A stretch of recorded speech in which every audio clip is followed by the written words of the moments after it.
This is the BBC. This podcast is supported by advertising outside the UK.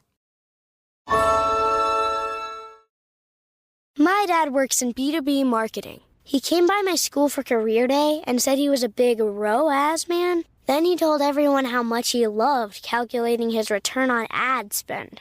My friends still laugh at me to this day.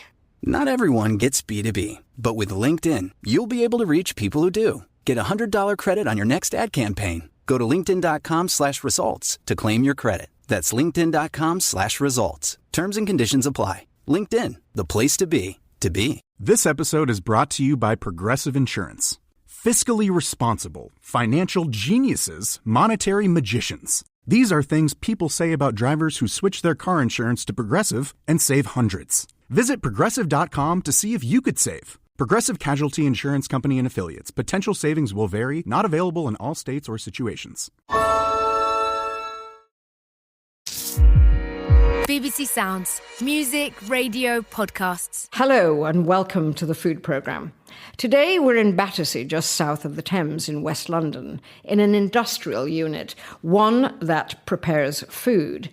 It's back to work week for lots of us, including the 330 new MPs who are beginning their new lives in the Houses of Parliament in earnest.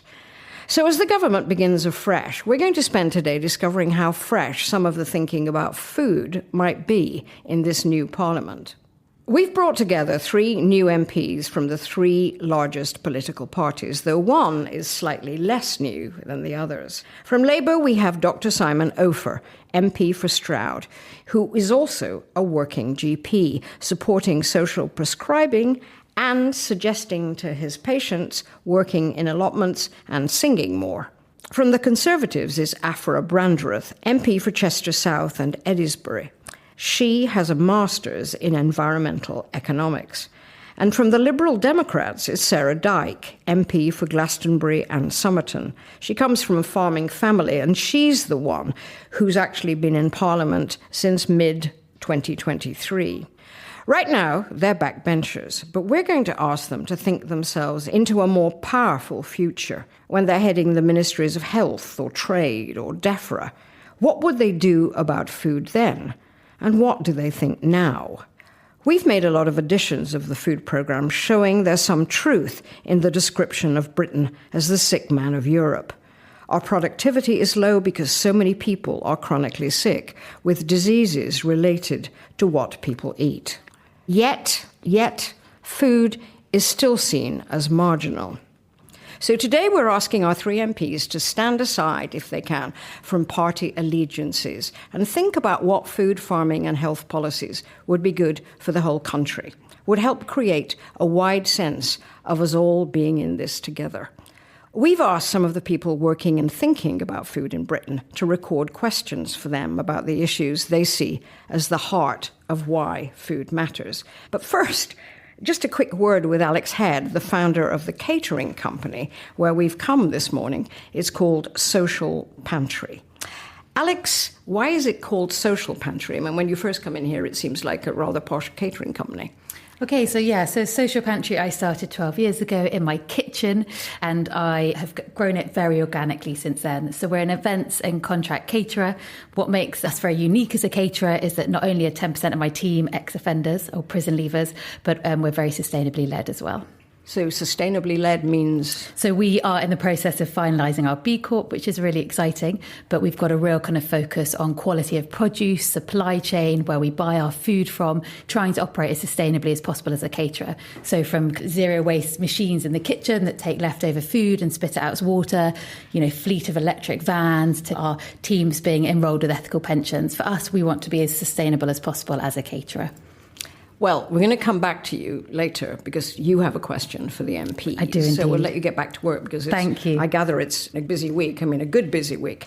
But now to our first question for our newbie parliamentary trio from Nicole Pisani, the co-founder of Chefs in Schools, an organisation that helps bring together schools that want to improve their meals and train chefs. who will not only be in the business of seducing children into enjoying delicious and nutritious food, but also be at the heart of food education in the schools, working with teachers to tie in food to geography, maths, English, science, everything. Online and on our high streets, children are flooded with marketing for cheap, unhealthy food at a time when diet-related disease is crippling the NHS. Schools give us a great, incredible opportunity to educate children about fresh, nutritious food that's good to eat and good for them. But it requires mandatory training of school kitchen teams and an update to the school food standards. What will it take for politicians to make this a priority and ensure great school food becomes the norm? OK. Dr Simon Opher, what do you think it would take? Well, I think this is happening in certain schools already, and it's about local sort of passions and that sort of thing. And I think this mandatory necessity to deliver properly nutritious food is really good. I mean, one of the problems at school, the packed lunch is incredibly unhealthy often, with crisps and all the sort of things that children shouldn't be eating. And so if you've got some control over that and actually promoted proper, nutritious, locally sourced food, I think that would be a fantastic idea, and that's something I really would support. But, Aphra, I mean, most school meals are still supplied by the giant global catering companies, and it's quite hard to move off that model. Yeah, I mean, there are already standards for school meals, but I think the problem is how are schools being held accountable for those standards? How can parents compare those? Is there a way that we can be making sure that when a parent comes to look and compare schools, they've got some way of seeing what is the nutritional content of my child's lunch? But I think what Nicole was saying about education is really key as well. Healthy habits need to go through your entire life, and those are things that you need to learn about, and you need to build those habits into your day-to-day activity. It's often when you leave school and you go and buy a packet of crisps and a fizzy drink on your way home that you might be having some of the really worst food for you. Well, actually, it's interesting what you say, because a few weeks ago we made a food programme where we tried to understand why Finland always heads the global league tables of happiness. And we heard in that programme from Sirpa Salio, who's an advisor to the government's Ministry of Social Affairs and Health, and she explained how Finland became the first country in the world to offer free school meals, and how that very fact created a strong foundation for a happy and healthy society. We know that many countries are having campaigns about healthy diets. We don't do that very much because we trust on having the health as a part of the educational system. It's more long-lasting that you start from the early age and teach children to eat healthy food, so they are more kind of resistant to, for example, marketing messages that always are more powerful than health messages, at least if you think about the money that can be spent on messages. Sarah Dyke, what do you think of that? Yeah, we as the Liberal Democrats have been calling for a long time now to extend free school meals to those in poverty, with an ambition to be able to extend that out to every school child. But, I think there's a real need to go further than that, to look at fruit and veg schemes within schools, but also look at breakfast clubs as well, to make sure that children have a nutritious meal at school. But I also believe that there's a strong case as well to bring back some better food tech classes, so children are learning. How about cooking classes? Exactly, and it encompasses all of that aspect. But I think that we've also got to look at the model. As you said, a lot of schools are sourcing food from some of these really big food giants. So we've got to look at the funding model. At the moment, certainly the last government only put up funding in the free school meals by just 11 pence since 2014. So you can see the pressure there. Food prices have gone up. We know that. There just isn't enough going into the school's budget. I in a previous life, used to work for the Soil Association and was partly involved for a short time with the Food for Life project, which was all about getting fresh, nutritious food into schools, unprocessed, local, and where possible organic. And that scheme is still very strong, and it's looking not only to encourage children around food and nutrition, but also those that cook and supply the food as well. Of course, chefs in schools, which we've just heard from, they always say cash is not the issue. The issue is, what you spend your money on if you're putting money into something where someone's taking a chunk of that as profit. Anyway, Simon, you wanted to jump in. There's an aspiration in the National Food Strategy that leaving school, every child can cook 5 basic meals. And I think that's really simple, and that's something that we can achieve in this country. In the same way as, people have to be able to write and do numbers, we should be able to cook sort of 5 simple meals. And if you can do that, you can reduce the cost of food and you can increase the nutritional value of it and stop reliance on ready meals and that sort of junk food cycle. I mean, that wouldn't take a lot, would it? No, I don't think it would. And I think it's so important. The trouble is with teaching at school is that home economics takes a very low profile compared to all the big subjects. But actually, it is really important. And I never got that opportunity. I'm a terrible cook, as my family will all tell you. And it's something that, we need to develop that and make sure there's not more of me in the future, I would say. Well, another issue, that links what we're just talking about, it's school meals and waste. And just in England, food waste adds up to 68,000 tonnes from primary and 28,000 tonnes from secondary schools a year. And this is in great part because most schools are locked into these contracts and a lot of the food is not of the highest quality, perhaps. So those waste levels are some of the highest in the world. And we now have a question on that issue from Asma Khan, who's the owner and founder of the celebrated restaurant Darjeeling Express in London, with its all-female kitchen. In 2022, Asma was head judge for the BBC Food and Farming Awards, and she's a thinker and campaigner about quite a lot of bigger issues. Here she is. I wanted to find out how government policy can actually encourage restaurants and hospitality contract caterers to have less waste, because it is quite serious, the amount of food that is being wasted in this country, and the government needs to actually be speaking about it, but also putting into place policies which will discourage especially the big contract caterers, big restaurants, hospitality, to be more mindful when they're planning events, to think about wastage, to think about how can use the complete amount of groceries that they actually get and not throw away things. Okay. Aphra Brandreth.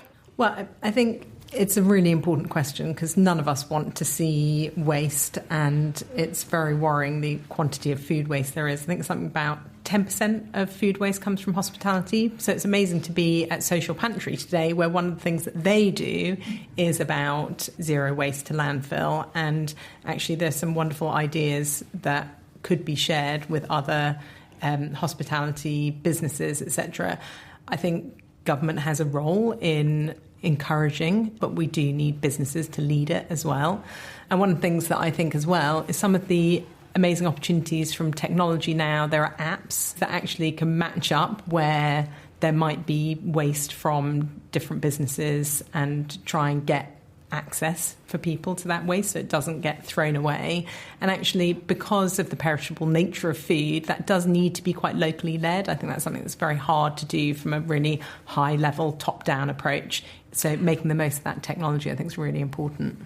Well, Sarah Dyke, this is something you've been interested in for quite a while. And we had a whole programme on this last week asking why this waste still goes on.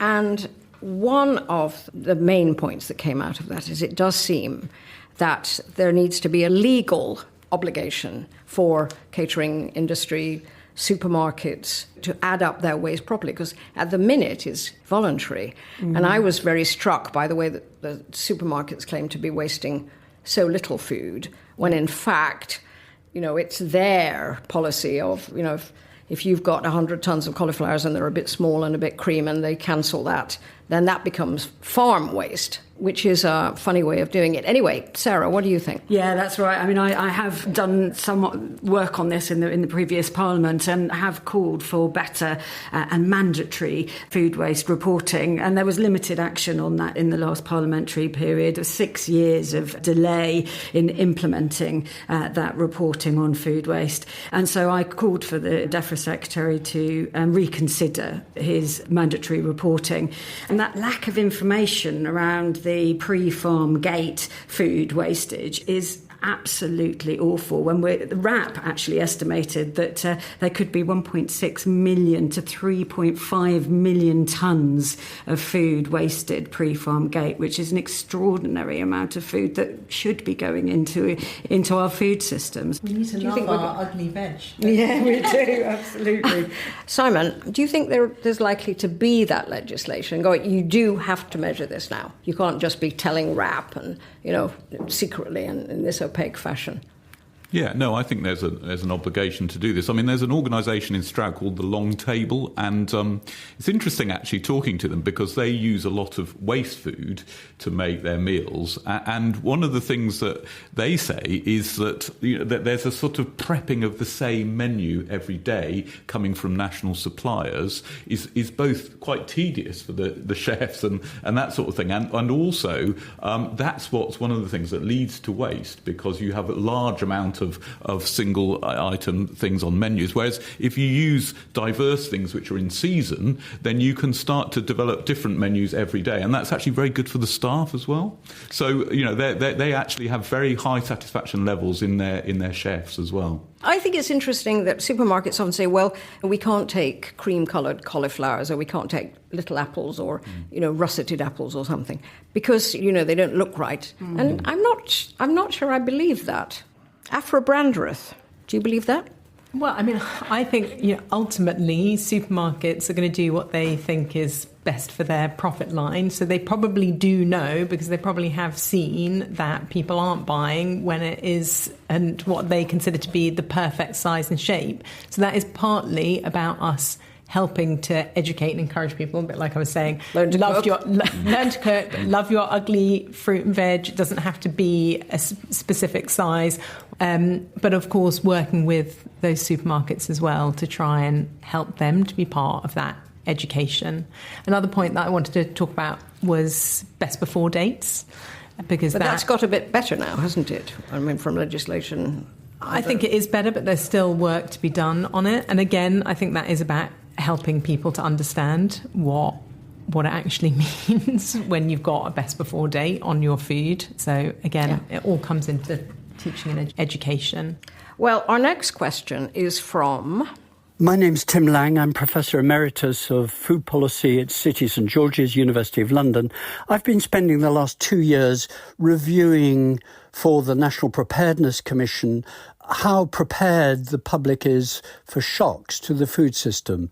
And my question to the MPs is, given what we know and have seen with the Ukraine war disruptions, the wobbliness at the beginning of COVID, the dangers of ransomware and the capacity of highly tuned just-in-time food logistics to be disrupted, do you think the public in Britain is being adequately prepared? And what's the politics going on there?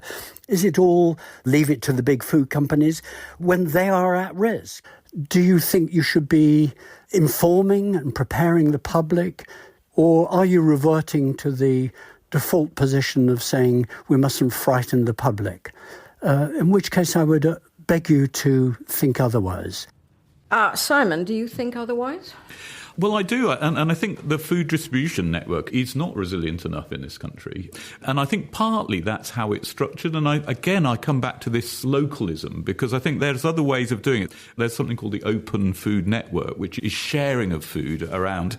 And also it's all about how you can use local producers to supply local people, which gets rid of that distribution. I think the other concern actually is climate change here, because I think we're going to see crop failures. Are we ready for that in this country? Have we really thought about it? So I think this needs quite a bit of work to really work out to make sure our food is secure. Aphra, what do you think? I mean, we do have this just-in-time system, which, I mean, there are no stockpiles anymore.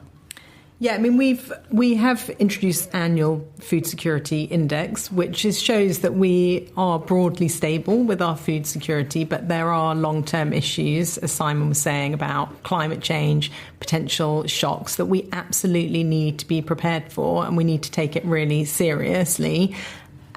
As we know that these are long-term risks, now is the time that we need to be looking at ways that we can improve our productivity in the UK. It's particularly fruit and veg that we tend to import for the most part. Which we could easily grow. Which we could definitely be growing, and we should, and we need to support farmers in doing that, and we need to be making sensible decisions about the way we use our land and our productive land, but we also need to be looking at innovative ways of growing more effectively and efficiently. Sarah Dyke. Yeah, I'm surprised that Aphra was saying that we're kind of food secure, because as of 2023, the UK is about 62% self-sufficient in food and falling.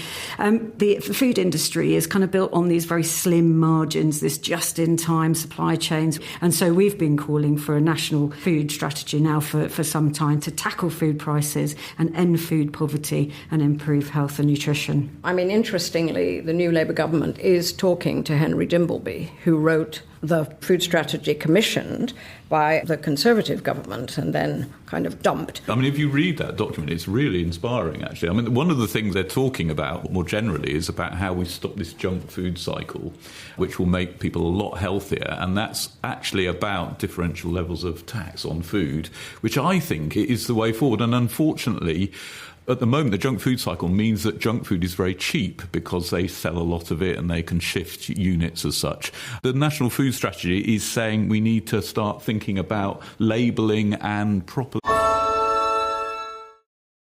This episode is brought to you by Progressive Insurance. Fiscally responsible, financial geniuses, monetary magicians. These are things people say about drivers who switch their car insurance to Progressive and save hundreds. Visit Progressive.com to see if you could save. Progressive Casualty Insurance Company and Affiliates. Potential savings will vary. Not available in all states or situations. My dad works in B2B marketing. He came by my school for career day and said he was a big ROAS man. Then he told everyone how much he loved calculating his return on ad spend. My friends still laugh at me to this day. Not everyone gets B2B, but with LinkedIn, you'll be able to reach people who do. Get a $100 credit on your next ad campaign. Go to linkedin.com/results to claim your credit. That's linkedin.com/results. Terms and conditions apply. LinkedIn, the place to be, to be. Taxing these foods and putting that money into healthy foods for less well-off people. OK, on to health, diet and obesity. Our next question from... I'm Chris Van Tulleken. I'm a doctor and a nutrition academic. My question is, would you consider ending the conflicts of interest between the food industry and the government's Scientific Advisory Committee on Nutrition? The last 2 decades have seen an explosion of diet-related disease, and we now have a large body of evidence that these diseases are commerciogenic in origin. They are driven primarily by commercial interests. At the moment, the government's advisory committee has an industry representative, as well as around 60% of its members reporting conflicts of interests. Would you consider ending this? Sarah. Yeah, I believe that people who make food policy and inform food policy shouldn't be either directly or indirectly able to influence those decisions. But of course, you've got to speak to and consult on the food industry, right? Otherwise, you're not going to get those points of view. But you can make sure that they don't financially benefit from the industry that they seek to regulate. Well, they don't fill committees such as SACNI. Yeah, exactly. Aphra? I mean, absolutely, you need more transparency, and that I think we're probably all going to agree on it. I also think that food companies need to be part of the solution. So it's about making sure that we find a way to help them be part of that solution without just cutting them out. I don't think he's saying that. I think he's saying you can't be a health advisory body, but also be getting money from, I don't know, I mean, he's Nestle. often, I think I'm right in saying, compared this to kind of tobacco industry. I can see that maybe there are some similarities, but we do need to eat. It's not quite the same as tobacco, where we definitely don't need to be smoking, but we do need to eat something. So we need to work with food companies to make sure what we are eating is healthy and nutritious, and sometimes having a little treat now and then. I don't think anybody's against treats. It's just treats becoming a way of life, Absolutely. 3 meals a day. Simon? Well, it's interesting. Actually, one of my observations coming into politics as a doctor, if we went to a talk that was given by a drug company, we'd all walk out, actually, because it's ethically unsound. So we look to evidence in the medical world. And I think that there's definitely, I think that the food companies should have a say on this, but the decisions should be outside of their control. The problem is there's so many vested interests in the food industry. But as Aphra says, actually it's really important to hear them because they are, providing a lot of food. And if we just cut them out completely, it will not help the people of this country. Chris Van Tulleken is not here. I do think he's not saying we need to cut them out. He's saying you don't get the tobacco companies advising the government about what they should do about tobacco, nor should that be the case in food. But that question and Chris Van Tulleken's best-selling book, Ultra-Processed People, highlights another big issue for me, and this is my question, actually.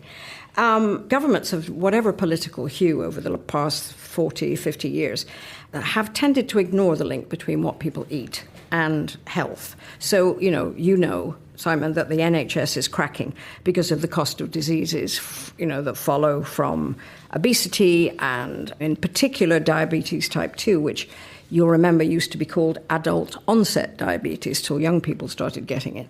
So that's currently costing the NHS $10 billion a year, and if you put it together with loss of work and other illnesses, it comes to $23 billion. And yet we go on throwing money at treatment and spending a tiny amount on public health. We're reluctant to face up, it seems, or governments are reluctant to face up to the global behemoths we've just been talking about, that make that highly palatable ultra-processed food. And I think we ought to remember that the latest statistics from the MRC, Medical Research Council, show that teenagers are eating roughly 70% of their diet is now ultra-processed food. What do we do about that? You're the doctor, Simon. You begin. Well, the trouble is with this sort of thing, it's a bit like smoking in pubs, wasn't it? Everyone said it's not going to work, it's going to be really unpopular. And actually, as government, you have to be the sort of adult, really, and say, actually, this is what will change the health of the nation. And it often takes making slightly unpopular decisions. And if that's about restricting ultra-processed foods and fast food and junk food, I think we have to do it. And I think the money you spend on this, you always recoup massively. So public health, which is what this is a much more effective way of spending money than just treating diabetes, treating arthritis because of overweight and stuff. So I think it's absolutely imperative we do this, but it's not going to be very popular. What percentage would you say of the people you see in your GP or used to see in your GP surgery were coming in with lifestyle-related diseases? It's really difficult to say because it's so multifactorial, but I would say about a third, really. A lot of people with joint knee pains, for example, it's partly due to the fact they're overweight. And so there's many different aspects. And the number of people with type 2 diabetes is really going through the roof. And we've got this new thing called pre-diabetes, which is when you're nearly there. And that can be solved with diet. That is the treatment for that condition. There's quite a lot of evidence that type 2 diabetes can be solved with diet. Indeed, yeah. Indeed, Sheila, if I may, I've kind of picked up some stats. I was doing my research, and in Somerset, about 34.6% of children leave primary school overweight. So, Simon's absolutely right. It's about a third. It's a huge, and that's children. That's primary school children. How would you start to, through government, strengthen this understanding? I mean, I know it's difficult because education's there and health's there, and they have different budgets. There isn't one solution to this because it's a huge thing to try and get a whole nation to not just change what it's eating, but how it's eating. And actually, as a kind of busy mum of 3 teenagers, I completely understand and often have in our household a situation where even just last night, I got home from work late, my husband got home from work late, and pizzas went in the oven. And, we're busy and we're not always taking the time to think about how we're prepping meals and whether our kids and our family are eating as healthily as they should. So I think there's things we can be doing. I think there's some interesting ideas about whether you could put warnings on ultra-processed foods that are really highlighting. So actually people are stopping and thinking about it when they buy it, because you're often in the supermarket, you've got so many decisions to make. You're not actually thinking what the direct impact is, but it needs to be evidence-based. But then there also needs to be things about how we eat and prepare our food, and whether even supermarkets could be encouraged to kind of, I think, put ingredients together so that you can quickly see when you're rushing around the supermarket, what could I quickly make that would be fresh and healthy, as opposed to putting together your meal deal, which might be more including UPFs. And I agree with you, actually. I think the labelling of food is really important. So if you pick up these cereals that, frankly, are really not good at all, they've got lots of bad things, it looks like they're great because they've got added vitamins, they've got iron. So as a quick sort of consumer, you go, oh, this must be really good for my child. And so we have to have an honest warning system, I think, on food. So because people, will make healthy choices if we allow them to and if we give them enough information. And if they can afford it. Well, that's true as well. And we mustn't make food more expensive. And actually one of the arguments against making ultra-processed food more expensive is people will actually stop buying the good-for-you food so they can afford the food that's popular. So, this discussion is, we're putting a lot of weight on the food system, isn't it? Because the food system cannot bear the weight of some of these issues. It does come down to inequality, low wages, people doing two jobs, etc., etc. On to our next question, which is all about the way our food is farmed. Hi, I'm Helen Browning. I'm an organic farmer and chief executive of the Soil Association. We've always championed organic farming as a sensible solution to the nature, climate and health challenges that the world faces. I'm interested as to why politicians of all persuasions are so lukewarm about organic farming compared to other European countries. For example, in France and Spain and Italy, they're all over 20% of their land area now, whereas we're languishing away at 3%. What would policymakers suggest we should be doing to really play catch up on this front? Aphra, I find it a bit surprising as a food journalist that in Britain, governments and policymakers regard organic food as something for the rich, for people with nothing better to do with their money, as though there is no connection between what biologists call the insect apocalypse, the disappearance of insect, the drastic decline in bird species, and the loss of soil fertility, just to name three things. Why do you think that is? I actually think more broadly that the work that we've done with trying to encourage farmers through sustainable farming incentives to make decisions that are going to improve the environment has been, although taken some time to implement. I know from speaking to farmers recently, they are beginning to kind of see that they can actually get some really good opportunities from doing that is really, really important. So we need to think about organic as part of that, but it's not enough on its own. But we also mustn't forget that farmers are fundamentally trying to produce food, so it needs to go hand in hand with food production. Sarah? I have to obviously declare an interest as being... You used to work for Helen. Helen used to be my boss, but at the Soil Association. So obviously my time at the Soil Association, I could see all the benefits that organic farming was bringing. But I don't think that there's a one-size-fits-all to this. We've got to be looking at how we balance the environment and food production. We've got to be looking at regenerative farming. We've got to make sure that our food supply and our farmers are sustainable. There's so many farmers that I speak to and have spoken to over the course of the last year and beyond. I come from a farming family. My brother's a farmer. They are struggling right now, and they're conventional farming. They're trying to balance that. So yes, we should be pushing to reduce our reliance on pesticides and those kind of chemical inputs. But certainly, I think that's going to be a transition approach as we move forward. Simon?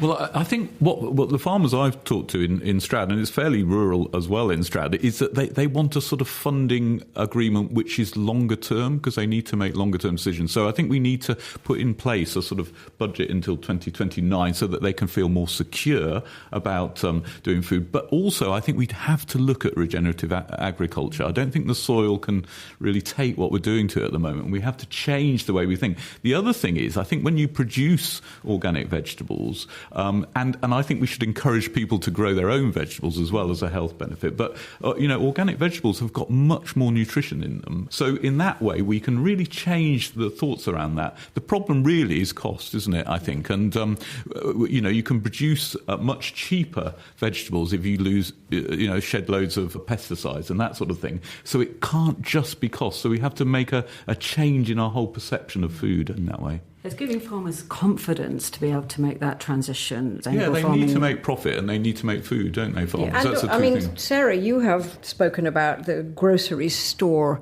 code adjudicator, which was meant to be this person who would protect farmers, that's from the pressure for supermarkets to cut costs. And that hasn't worked out quite as well as many people hoped. Yeah, we would be pushing to make sure the grocery code adjudicator has more teeth. At the moment, it doesn't, because we need to see that fairness in the supply chain. Yeah, so that farmers, as Simon says, know how much money they're going to get. That's right. It's and I will continue to call for Yeah. that. And I hope that the new government will take some steps to develop that conversation further. So all these things could be talked about at so much more length.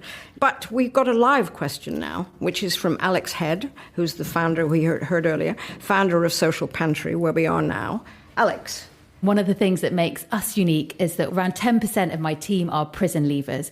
My question is, what government incentives should be put in place to ensure that companies of all sizes offer opportunity to people leaving prison? Who'd like to start? It's quite interesting, actually. In a previous life, and I clearly have had quite a few, haven't I?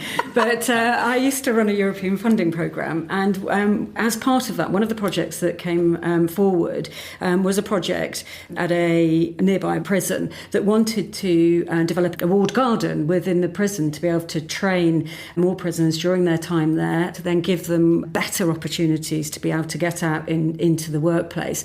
That was a great piece of work because, like you, it was giving them the skills, trying to give them that focus on their next steps and starting on a career. So I would love to see a better push for that, more focus on that, to be able to also work with potential employers as well, to give them the confidence. And we've also seen that in Clink, the restaurant, now in several prisons. They train hospitality people to a very high level. Yeah, and they do a very good job. I think for us, there's great successes with employing people coming out of prison where there's a charity involved.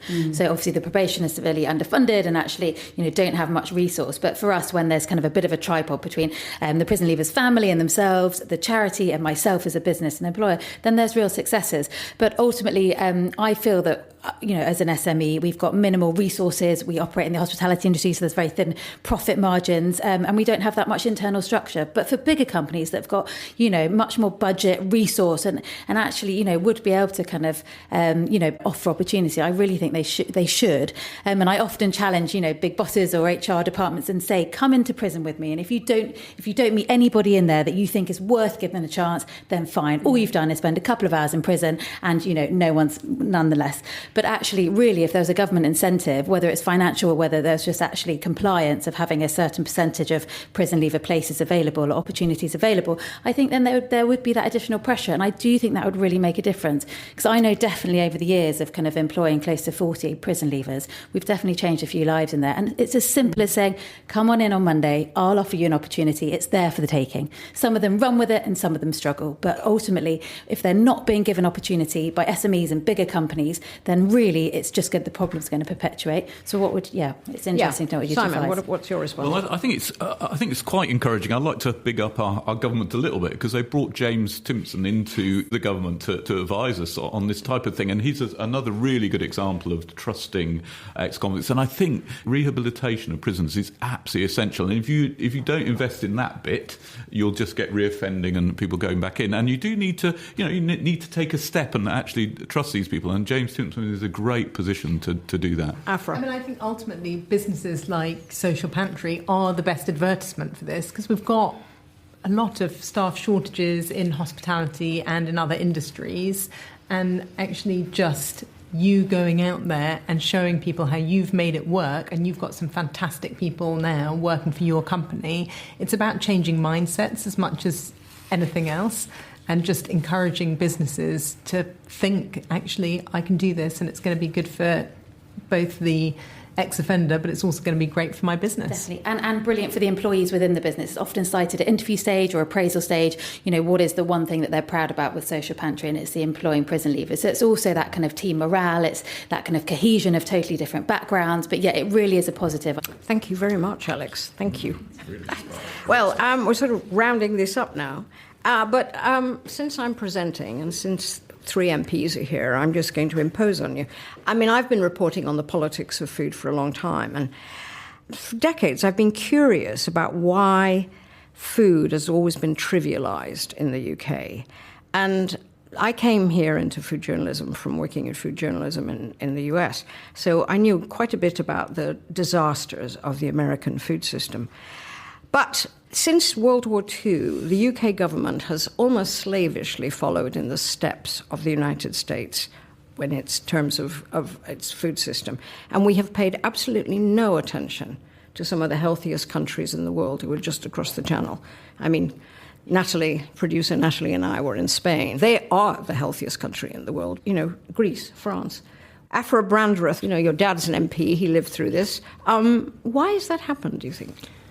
I think we need to be more connected to where our food comes from. We've become very disconnected from that. And I think I represent just south of Edinburgh. It's a very large rural constituency. But there does feel like there's a big separation from people who are leading busy urban lives and don't actually know where their foods come from. And it's challenging for farmers. It's also challenging then for them to get people to come and work in the industry, because we just don't know where our food comes from, and it leads to unhealthy lifestyles. So if we could go back to the beginning, that would be what I would do. Connect people more with where your food comes from. Sarah? I would agree. The UK should be one of the healthiest countries in food terms in the world, but we've just let things slip. So we need to empower people, and I think we need to make sure that healthy food is affordable and accessible, and give communities an active role in being part of designing that public health programme that works specifically for their area. So let's have a grassroots approach to food. Let's give people the opportunity to get nearer local food if they can grow it, and then eat it from scratch, and cook it and eat it from scratch. Learn those 5 dishes before they leave school. Yes. Dr Simon Opher, I mean, you're the one who's representing the party that is now in power, likely to be in power for the next 5 years. Are we on the road to regarding food in a less trivial way as something that doesn't matter? I'm certainly hoping so. I mean, culturally, I think we've often followed America, haven't we, in lots of different ways. And I think this is one way we really don't want to follow America. I think I would say that, I think there is a genuine need to do this. I think also sort of in the health service, dietitians aren't given a prominent role at all. And yet diet is so important for our health. And I'd like to say one other thing, actually. It's not just the food, it's about how you eat it. And eating together is so powerful. And this is something that the long table say. If you've got a long table, you can have more people eating together, and that is a very, very crucial thing. So I'd like to see that. It's not really policy, but it's about a mindset, I would say. I think that's something that's not taken anything like seriously enough.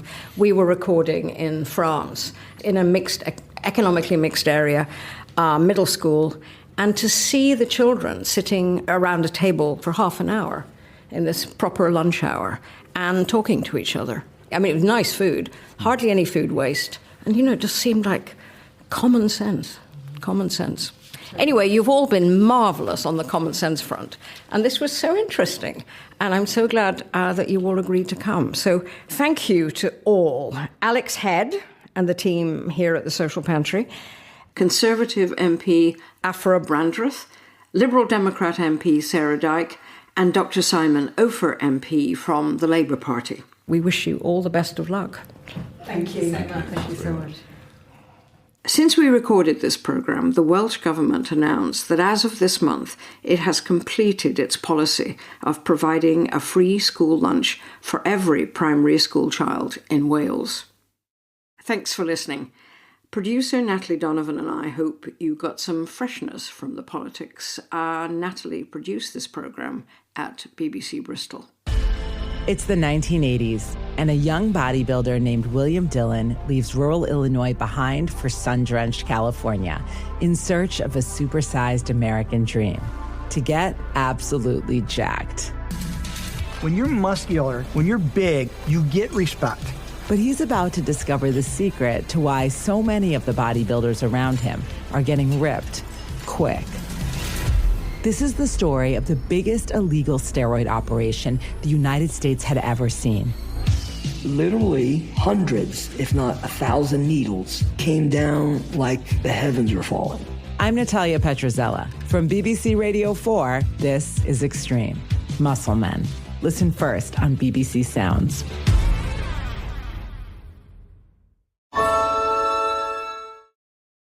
This episode is brought to you by Progressive Insurance. Fiscally responsible, financial geniuses, monetary magicians. These are things people say about drivers who switch their car insurance to Progressive and save hundreds. Visit Progressive.com to see if you could save. Progressive Casualty Insurance Company and Affiliates. Potential savings will vary. Not available in all states or situations. Hey, I hear you think podcasts are all about true crime, huh? Well, wise guy, the iHeartRadio app's got all kinds of podcasts. We got stuff you should know and stuff they don't want you to know. We got Bobby Bones, Big Boy, and Lou Later. We got SpongeBob Binge Pants and Exotic Erotic Story Time. We got Doughboys, Two Dudes in a Kitchen, Green Eggs and Dan. Hey, we got Elf Quest. We got podcasts for everything on the iHeartRadio app for free. If you don't download that, well, that's not just a true crime, my friend. That's criminal.